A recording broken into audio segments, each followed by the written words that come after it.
Olá, gente. Sejam bem-vindos a mais uma série de síndromes que levam seu nome porque foram inspiradas em personagens da literatura. A síndrome de hoje é a síndrome de Dom Juan. De onde veio a síndrome de Dom Juan? Bom, essa síndrome veio de uma obra de um dramaturgo espanhol chamado Tirso de Molina. Em 1630, 1635, por aí, ele escreveu uma obra intitulada El Burlador de Sevilha, o Burlador de Sevilha, ou seja, o Trapaceiro de Sevilha. E nessa obra, nesse romance, existe um personagem muito interessante que é justamente o Dom Juan. Esse personagem apresenta uma característica bem peculiar. A pessoa que apresenta essa síndrome de Dom Juan apresenta algumas características que o personagem apresentava. Por exemplo, o personagem era um sedutor nato. Ele seduzia mulheres solteiras, ele seduzia mulheres casadas. Quanto mais difícil para ele, melhor. E ele gostava muito de ser amante. Então, e ele apresentava algumas características. Por exemplo, ele tinha uma compulsão, ou seja, uma necessidade de chamar atenção ou de seduzir mulheres. Ele é um sedutor compulsivo, ele é infiel, ele é insatisfeito. Esse personagem, uma pessoa que tem essa síndrome, finge ser atencioso, não sente empatia pelo sentimento alheio e é um manipulador nato.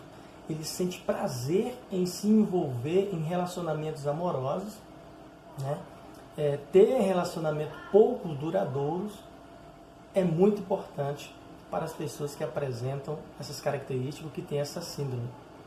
Por exemplo, quando uma pessoa se apaixona por ele, porque assim, ele luta para conquistar. Quando a pessoa se apaixona, se entrega, ele acaba abandonando, ele foge para conquistar outra pessoa. Então, se você pode me perguntar, quem tem a síndrome de Dom Juan é fiel? Não. As mulheres, às vezes, algumas se iludem e falam assim, não, mas ele vai mudar, ele pode mudar. Na verdade, é muito difícil, né? Então, o que acontece? Ele se interessa, não é nem pelo ato sexual, o que ele mais se interessa é pelo cortejo, pelo aquele sentimento dos primeiros dias, aquele florido, aquela coisa toda. Mas no momento que ele conquista, ele desiste. Então, o Dom Juan, ele é muito perigoso, porque ele não sente sentimentos pelo outro, pela pessoa que ele conquista, e ele pode dar golpes duríssimos, fazendo a pessoa ficar bastante doente emocionalmente. Freud vai dar uma explicação dizendo que a pessoa que tem a síndrome do Dom Juan, ele está preso à sua fantasia edipiana, né? Que é um alvo da paixão materna. Então, nesse sentido, quem tem a síndrome de Dom Juan é um homem emocionalmente imaturo, né? E tem um perfil completamente narcisista, que procura a mãe em cada mulher que ele conquista. Cada mulher que ele está conquistando é como se inconscientemente ele buscasse a mãe. Na hora que ele conquista, por que ele abandona?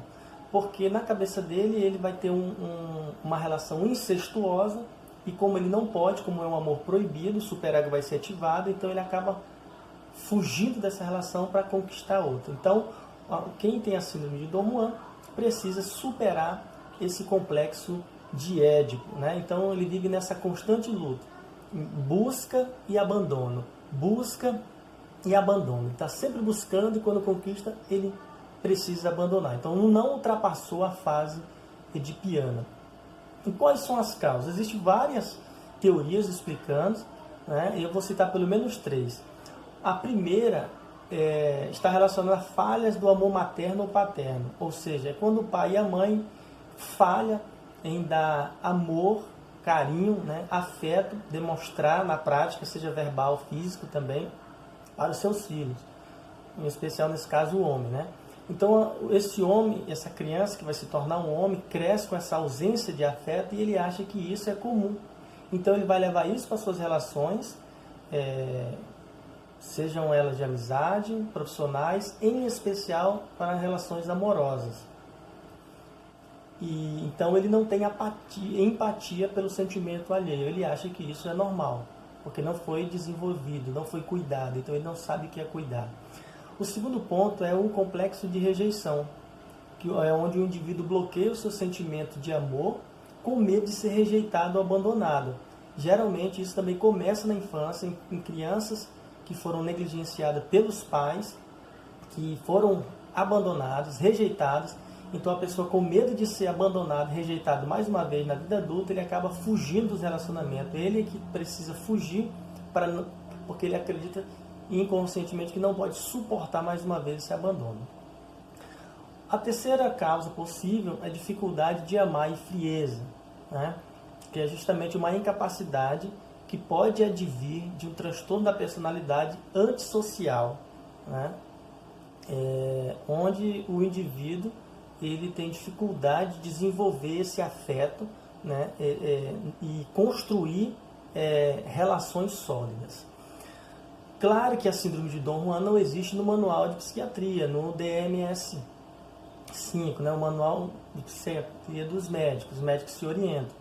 Mas os médicos, muitos médicos, pesquisadores vão enquadrar isso, porque são vários sintomas, vão enquadrar em pelo menos 2 tipos de transtorno, que é o transtorno da personalidade, como já falei, antissocial, e também o transtorno de personalidade histriônica, né?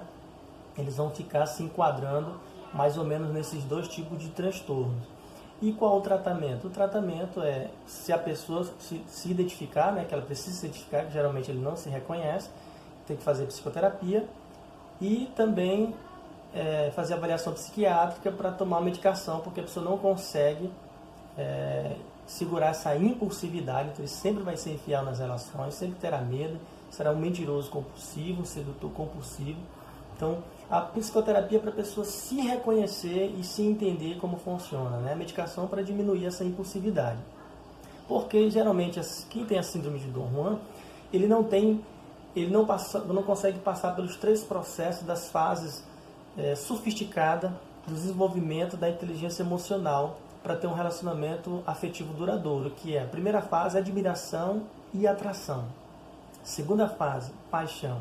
Terceira fase, comprometimento e persistência. Para se ter uma relação duradoura, é preciso passar por essas 3 fases, que aí haverá comprometimento, persistência, haverá afetividade, respeito, né? E com certeza essa relação será sólida. Espero que tenham gostado dessa dica de hoje. Até a próxima. Fique com Deus.